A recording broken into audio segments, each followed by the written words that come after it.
President Ho Chi Minh was known as a prolific writer, gaining recognition as a UNESCO culture figure, but few have attempted to get to know the human side of this great leader. However, all this has changed following the publication of Dr. Nguyen Trang, a lecturer at the University of Toronto's 15 Years Masterpiece. After 15 years studying the life of Ho Chi Minh, Dr. Nguyen published her Ho Chi Minh, The Heart and Mind of a Patriot. Trang focused on the late president's early years, his parents, brother and sister, and the historical background that had motivated him to go abroad to seek ways to save the nation. She also delved into the late president's views on such issues as equality among peoples and gender equality. Trang said the book was her way of expressing her great respect for the man. It is about her love for the nation and her desire to return to her origins, and it calls for greater unity amongst the Vietnamese people.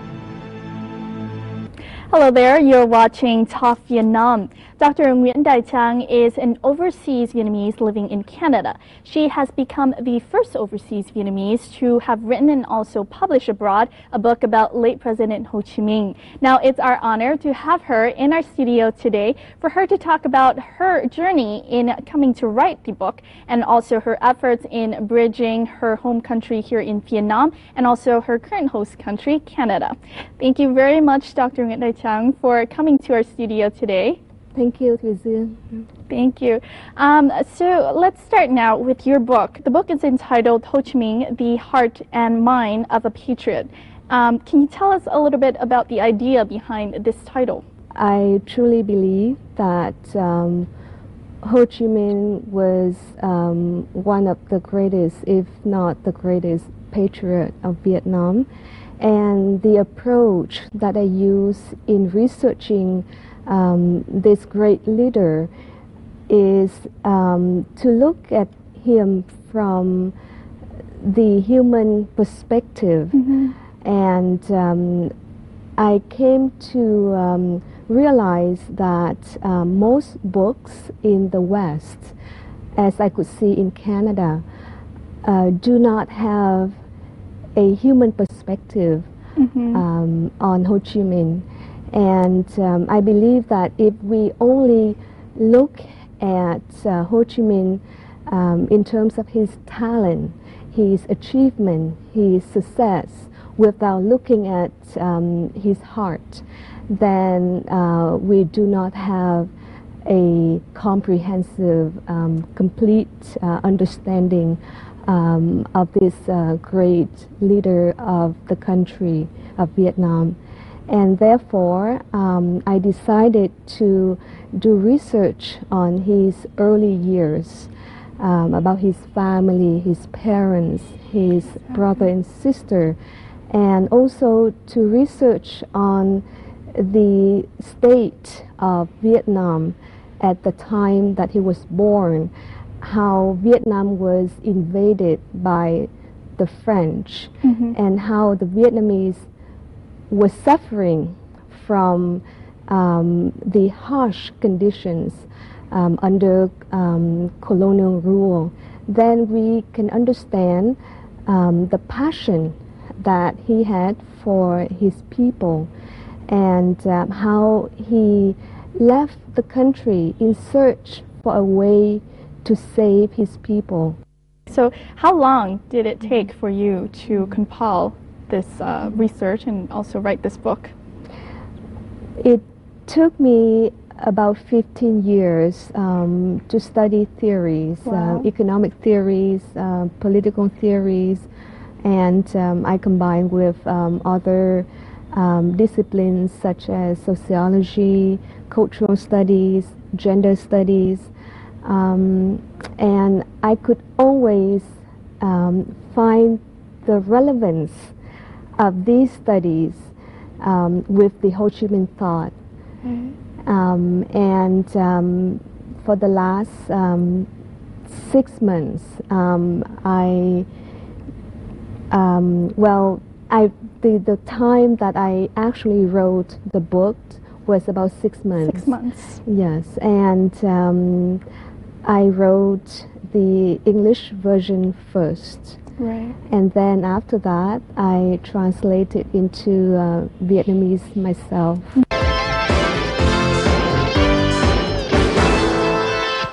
Now, you talked about how Ho Chi Minh, his human side, has a very particular interest for you in learning about his ideas about equality and other stuff among the same lines. So for you, on a personal level, what was it in his figure, in his personal life that interested you or impressed you the most?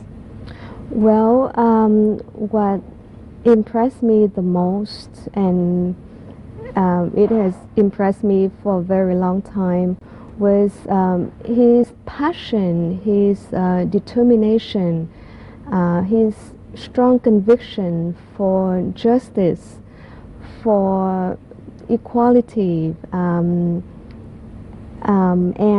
just to help the most disadvantaged people in this world.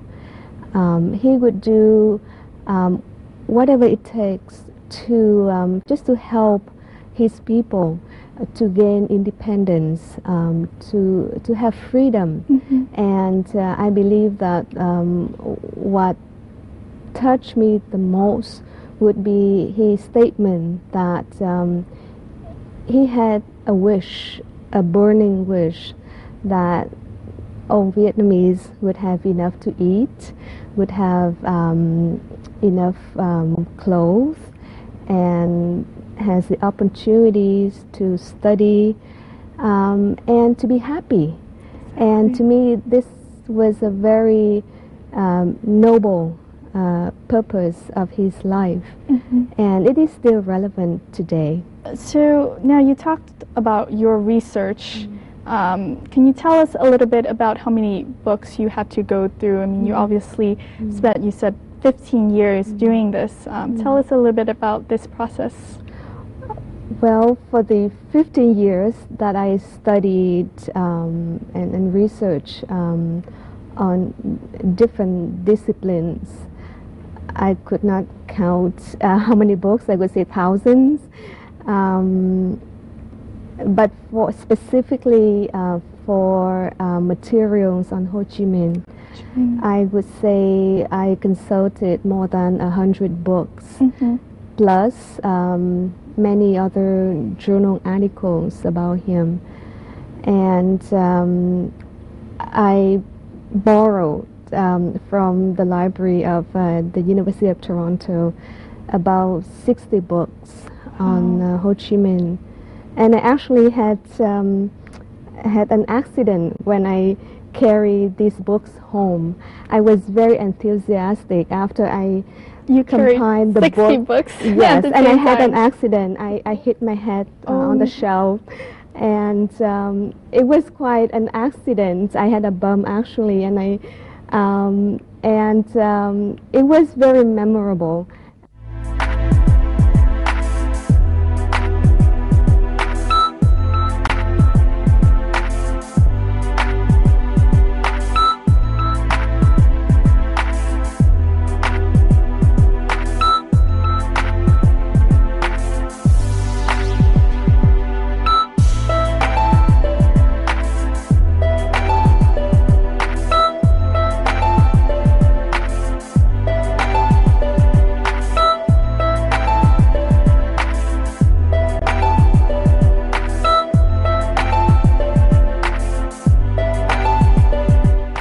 In terms of coming here to Vietnam, you mentioned that you had to read a lot of books back in Toronto, but did you go to Vietnam to collect any materials? Yes, definitely. I read about Ho Chi Minh when I was a little girl, growing up in Vietnam, and also since I came back to work in Vietnam in 1996, every time I went back to Vietnam, I always went to bookstores and again bought many books and took them home.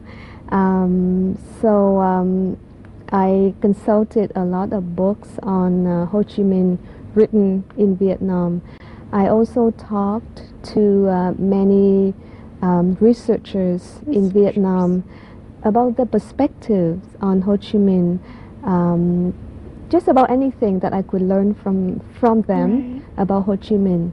So over time, I accumulated a lot of books and a lot of comments from many researchers on Ho Chi Minh from both sides. Right.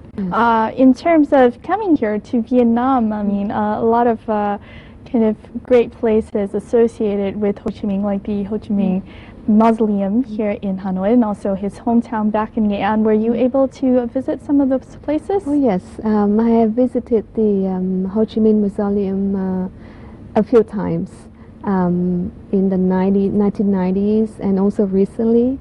I went to his homeland in Nghệ An province in 2000 when I did a research there for 3 months. What were some of your kind of impressions? I learned how simple a person he was, a very simple person with great passion and determination. You really have to see the place that he lived and the houses he lived in, and also you would have to see all the difficulties that he had to overcome and the achievements that he was able to make in his lifetime, to see that he was a great leader of Vietnam. We'll go to a clip now. After being published in Canada and also receiving a warm reception from the Vietnamese community and also locals living in Canada, the book Ho Chi Minh, The Heart and Mind of a Patriot by Dr. Trang has just been published for Vietnamese audiences, and we'll have a look at the launching ceremony. Trang published Ho Chi Minh, The Heart and Mind of a Patriot back in May 2010 to mark the 120th birthday of the late president. 3 months later in Hanoi, she launched the Vietnamese edition of her book. Among the first readers of her book were 2 Vietnamese diplomats who have known her since their time stationed in Canada. Cuốn sách của Đại Trang là một trong những cái thể hiện cái tình cảm là một cái rất là có ý nghĩa, bởi vì là theo tôi hiểu thì Trang là một nữ tác giả của cái thế hệ trẻ như các đại biểu vừa nói, cũng là có lẽ là duy nhất ở nước ngoài viết về bác và đánh giá về bác với những cái góc nhìn khác nhau. Tức là bác là một vĩ nhân thì rất nhiều người viết rồi, nhưng mà bác là một con người, là đánh giá về cái tâm và cái tài của bác, và nhìn nhận từ một con người của cái thế hệ sinh sau, không phải trải qua cuộc chiến tranh và lại sống ở nước ngoài rất lâu, và cũng nhận được những cái đào tạo và giáo dục của phương Tây, và lại vẫn có một cái tâm huyết với đất nước, thì tôi nghĩ là cái đó là một cái rất có ý nghĩa. Với cách tiếp cận mới đó thì Đại Trang đã làm cho cái hình ảnh của bác nó không chỉ là gần gũi với nhân dân Việt Nam mà gần gũi với con người nói chung, và cái gần gũi của bác đối với con người thể hiện trong cái quyển sách của Đại Trang đó. Có thể nó thấy bác là không chỉ bác thực sự là vĩ nhân, bác thực sự là một vĩ nhân văn hóa mà UNESCO người ta đã công nhận. Cái thành tựu cái này nó là thêm một cái tiếng chuông nữa, một cái tiếng nói nữa, thấy rõ rằng là Hồ Chí Minh thực sự là một con người vĩ đại, không chỉ vĩ đại của dân tộc ta mà cũng là một con người vĩ đại của nhân loại. Bởi vì thực sự cái tâm của bác là cái tâm cho tất cả những con người trên thế đất, chứ không chỉ dân tộc Việt Nam. Dr. Trang said it took her half a year to write the book, but before that, she had to spend 15 years reading thousands of books and studying a range of disciplines to gain a comprehensive understanding of President Ho Chi Minh. She wrote the English version first and then translated it into Vietnamese herself. Trang chose the National Political Publishing House as her Vietnamese publisher. Now, going to kind of your readers and your audiences in Canada, both Vietnamese and Canadian, what are some of the things they think, or what are some of the thoughts they have on your book? Yes, I was able to have 4 book launch events in Canada. Two in Toronto, one in Ottawa, and one in Montreal. That one's in Montreal, yes, right? that is the one in Montreal. Awesome. Yes. In Toronto, I had one book launch event at the University of Toronto in Scarborough, and the students really appreciate the book. They said that they learned a great deal about Ho Chi Minh that they didn't know before. And we also had another book launch event in Toronto where I invited Canadian politicians. We have MP, Member of Parliament Brian Wilford. We have the former Minister of Citizenship of Ontario, Bob Wong.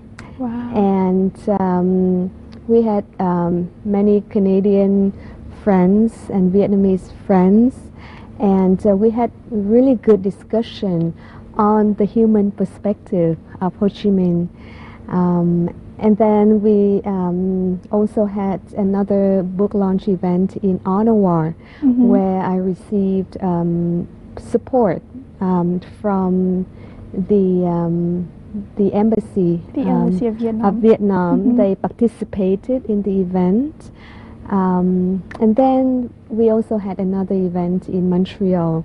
Again, we had great discussion on the life and the cause of Ho Chi Minh for national independence for Vietnam. Right. Now, for that audience, that particular audience of both Vietnamese and Canadian in Canada, Toronto, Montreal, Ottawa, what were some of their major concerns or major questions concerning your book? Well, I think that the question that I got the most would be, what would be your motivation in writing this book? Exactly. Again, I just feel that I should say what is right. For me, it's a moral obligation. As a researcher, then it's an ethical obligation. That if I see there's a side of Ho Chi Minh that people need to know, then I should say it. Great. Dr. Dai Chang's book has received lots of praise from Canadian readers. Bob Wong, former Ontario Minister of Citizenship, writes, in a book, Professor Julie Dr.Nguyen traces the life journey of Ho Chi Minh from his youth to that of a revolutionary leader and patriot. Julie Nguyen offers insightful historical and cultural perspectives of a person who has lived in both Vietnam and in the West.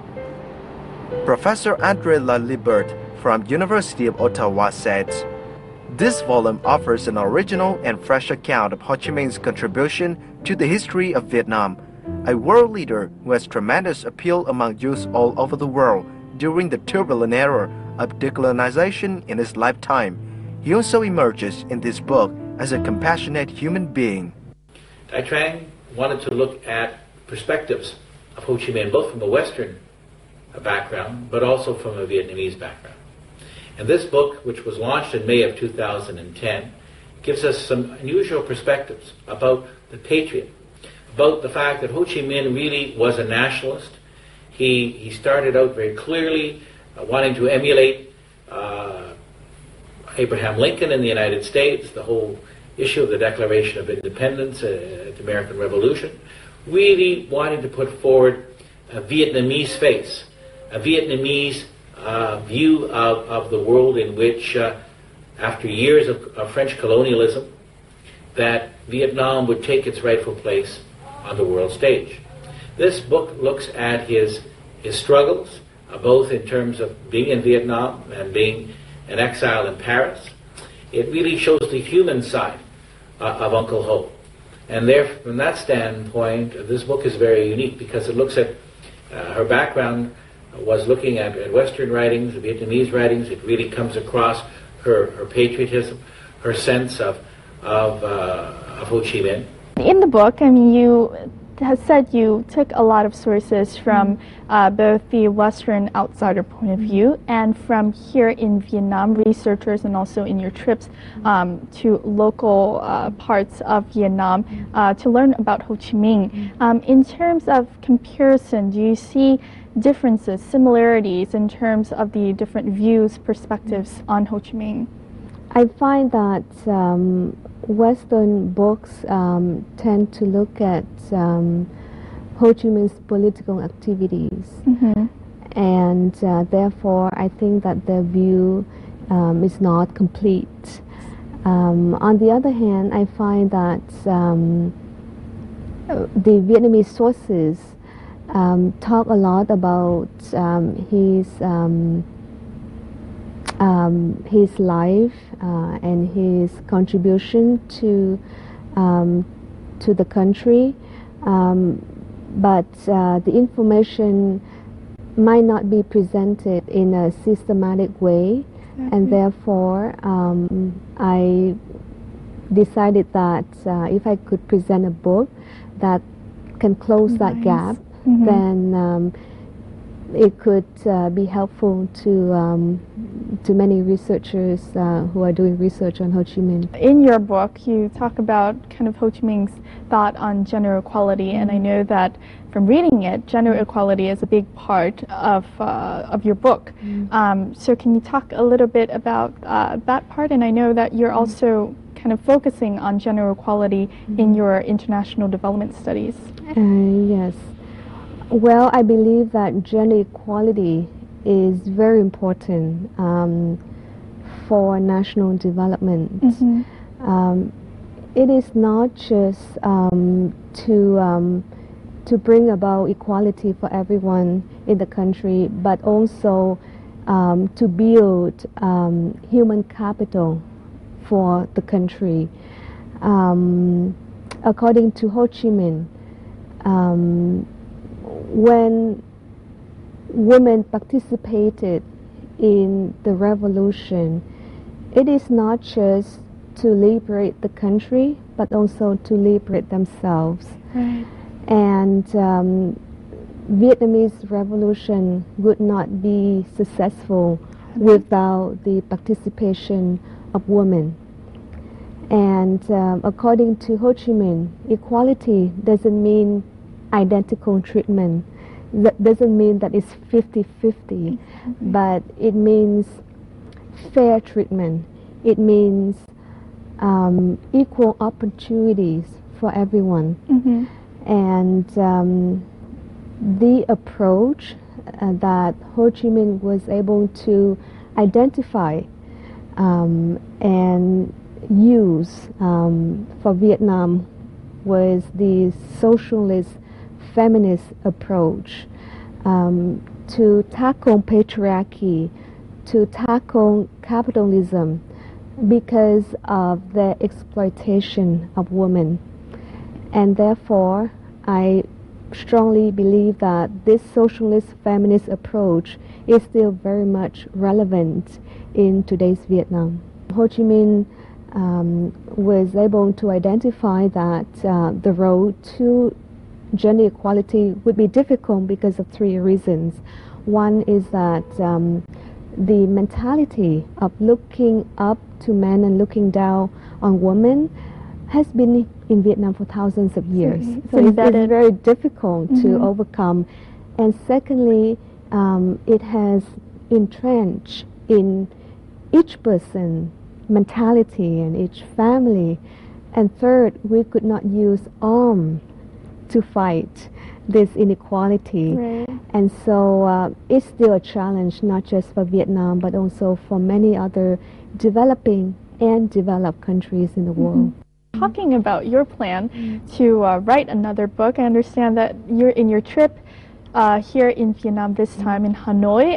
Dr. Nguyen Trang came to talk with one of the veteran researchers on Ho Chi Minh. So we'll have a look at her visit.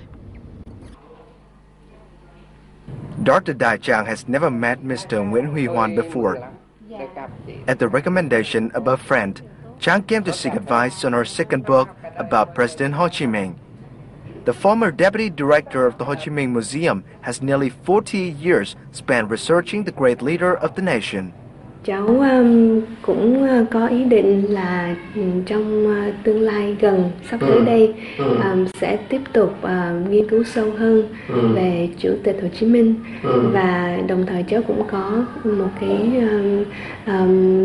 cái sự quan tâm về cái đề tài là tư tưởng Hồ Chí Minh trong bối cảnh phát triển đất nước hiện nay. Năm 62 bác đã từng đề xuất ra một ý kiến là quản lý một đất nước cũng như quản lý một doanh nghiệp phải có lãi. Cái gì ra, cái gì vào, việc gì cần làm ngay, việc gì cần chờ hoãn hay bỏ, tất cả đều phải tính toán cẩn thận. Những vấn đề kinh tế như thế là bác nói rất là sớm. Vấn đề đầu tư nhá, vấn đề đầu tư của nước ngoài ngay từ năm 1954 hòa bình lập lại, bác đã phát biểu chúng tôi hoan nghênh đầu tư của nước ngoài. The veteran researcher encouraged Trang to write her second book about President Ho Chi Minh as a follow-up. Đất còn rộng lắm. Đấy, chúng ta còn phải nghiên cứu rất nhiều. Nghiên cứu để vận dụng cho đất nước. Và trong chừng mực nào đó mà tôi thấy cái cuốn sách của chị cũng đề cập đến, từ cuốn này không phải chỉ có giá trị đối với Việt Nam mà còn có ý nghĩa đối với một số nước trên thế giới mà hoàn cảnh như Việt Nam thì tôi rất tán thành. Gần đây nhiều nguyên thủ quốc gia đến Việt Nam thì đều ca ngợi rằng chúng tôi học tập cái mô hình và cái tấm gương của Việt Nam, tấm gương đổi mới, tấm gương tìm con đường đi thích hợp cho đất nước mình để cho nhân dân là chóng được ấm no sung sướng. Cái đó đúng lắm. Mr. Huan met President Ho Chi Minh personally 6 times. The president himself assigned Huan, then a teacher of Chinese, to teach Vietnamese to a group of Korean and Chinese students from 1965 to 1967. Huan retired 30 years ago. Since then, he has still been invited to work at the museum twice a week to transcribe President Ho Chi Minh's handwritten Chinese manuscripts. So we understand that in this trip, as we just saw in the clip, you came to see Mr. Nguyen Huy Hoan, who is a veteran researcher on President Ho Chi Minh. What were some of the things, some of the thoughts that you gathered from this visit? Well, Mr. Nguyen Huy Hoan is still very, very much hardworking, and he's just great in his work on Ho Chi Minh, and I was so impressed with his comments on the book. For example, he commented on my approach, my new approach to doing research on Ho Chi Minh, and he said that it was absolutely right on. This is what we needed in understanding better Ho Chi Minh, and also to understand his thought and how it is important for Vietnam today. And also he said that I was right on when I discussed the Ho Chi Minh thought, that it is not just relevant for Vietnam, but for other developing countries as well. Now, just for our audience here and also at home, because the Ho Chi Minh Thought will be your main focus for your second book, we'll go over what the Ho Chi Minh Thought is. So can you tell us what is the Ho Chi Minh Thought and how would you define it? Yes. Well, to me, the Ho Chi Minh Thought represents a solution for developing countries, small countries, to gain independence from the West. So in the past, these countries needed to gain independence to fight against colonialism. And nowadays, with the end of colonialism, these countries still need to fight in the political and economic international system. And the Ho Chi Minh Thought offers the following components. The first one would be to have a conviction, a strong conviction that all countries in this world, all peoples are equal. And therefore, the superpowers, the West, cannot influence other countries for their purposes. And secondly, we need to see the world through the eyes of the most disadvantaged groups. And therefore, we understand how the superpowers can really take advantage of the disadvantage. And then from there, thirdly, we would need to come up with solutions. We would need to just to mobilize all the resources that you have, whether it's economically, politically, culturally. You just need to mobilize what you have in order to protect your people, to protect your national interests.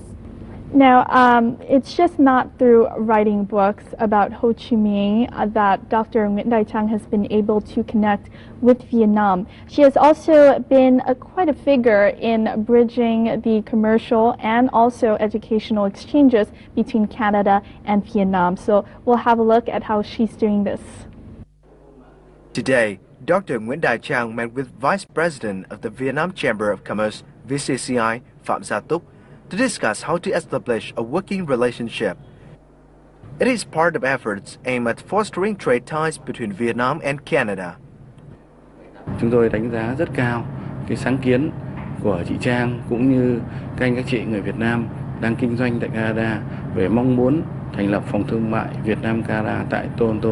Phòng thương mại người Việt Nam sẽ có cái hợp tác chặt chẽ với phòng thương mại Canada Việt Nam để cung cấp thông tin, cung cấp về những dự án cụ thể, về những cái mong muốn kinh doanh của các doanh nghiệp Việt Nam, kể cả cung cấp thông tin về môi trường đầu tư kinh doanh vân vân, để hỗ trợ các cái doanh nghiệp Canada cũng như doanh nghiệp Việt Nam có thêm thông tin để có thể hiểu biết hơn thị trường Canada, hiểu biết hơn đối tác, có nhiều cái đối tác để thiết lập cơ hội kinh doanh. For Trang, the discussion revealed to her what should be done first to meet that end. After talking to Mr. Tu, who is the Vice President of VCCI, I understand better about the challenges as well as the opportunities of trade potential between Vietnam and Canada. For example, it is not easy to get visa to enter Canada for a trade mission, for example.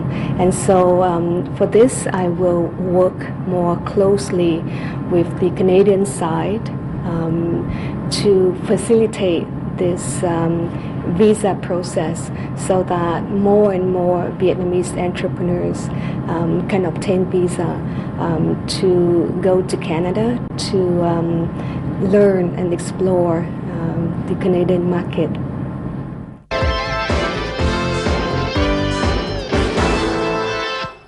Now, going away from your efforts in writing a book about Ho Chi Minh, you've also been quite a figure in trying to bridge the relations between Canada and Vietnam in terms of trade relations. So can you tell us a little bit about your activity in this field?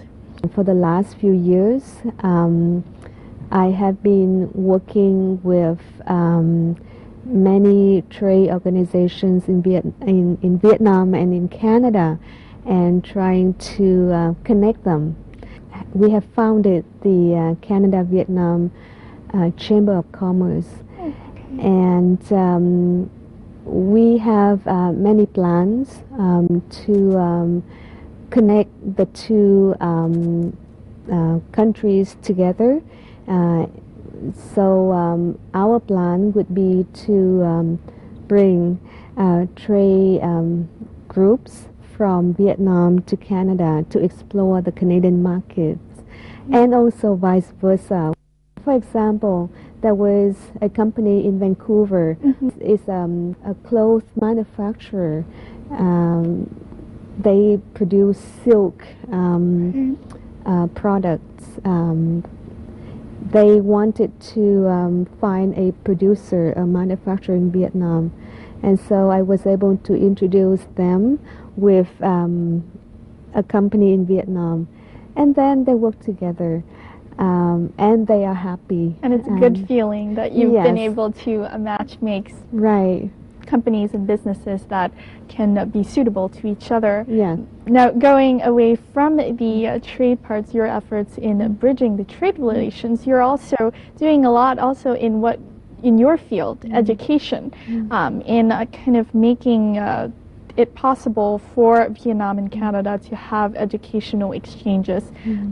So can you tell us a little bit about this? Yes. I always want to work on the educational sector. I could see that there's a huge need in Vietnam to explore more in terms of international education. And I find that the Canadian educational system is excellent.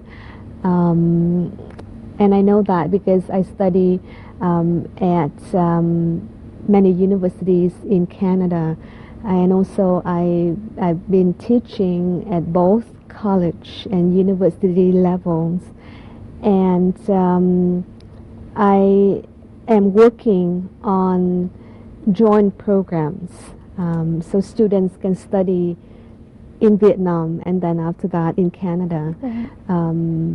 I also have activities to support international students after they arrive in Canada.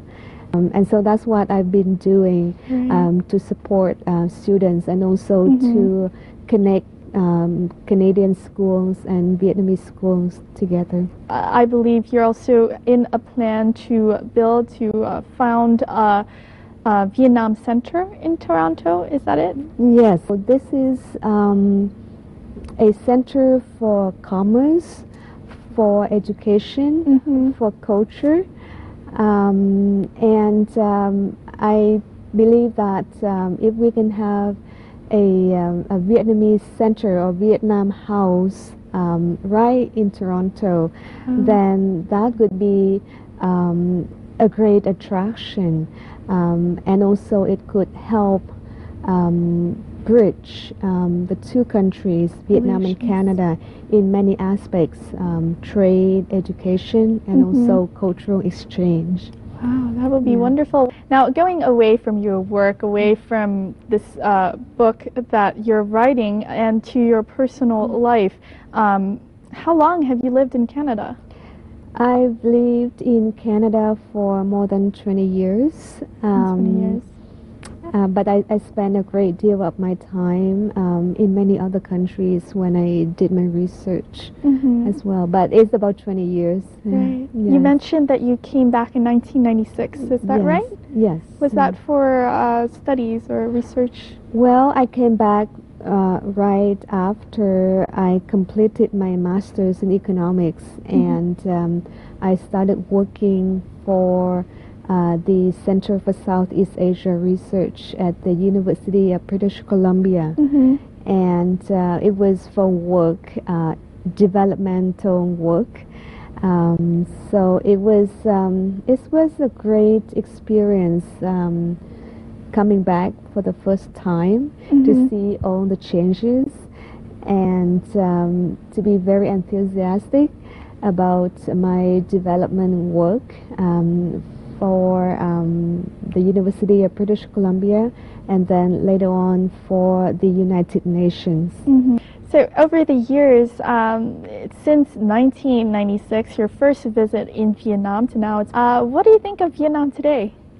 Well, there's have been a lot of changes, and I love these changes. I could see that the living standards is a lot higher, and people have a lot of opportunities, economic opportunities, educational opportunities, to advance themselves. So it is very encouraging. It's a good thing to see, and people are happier, and so it's been great every time I come back to Vietnam. Wonderful. Now, going back to your life in Toronto, can you tell us a little bit about your life there, your work, what you're doing? My main job is teaching. So I teach almost every day during the week. I teach at the Department of Humanities at the University of Toronto, Scarborough.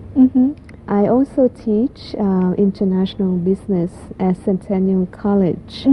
Well, it seems like you have a quite busy schedule, and that it's wonderful that you can incorporate Vietnam into all that you're teaching to your students. Are a lot of your students interested in subjects about Vietnam?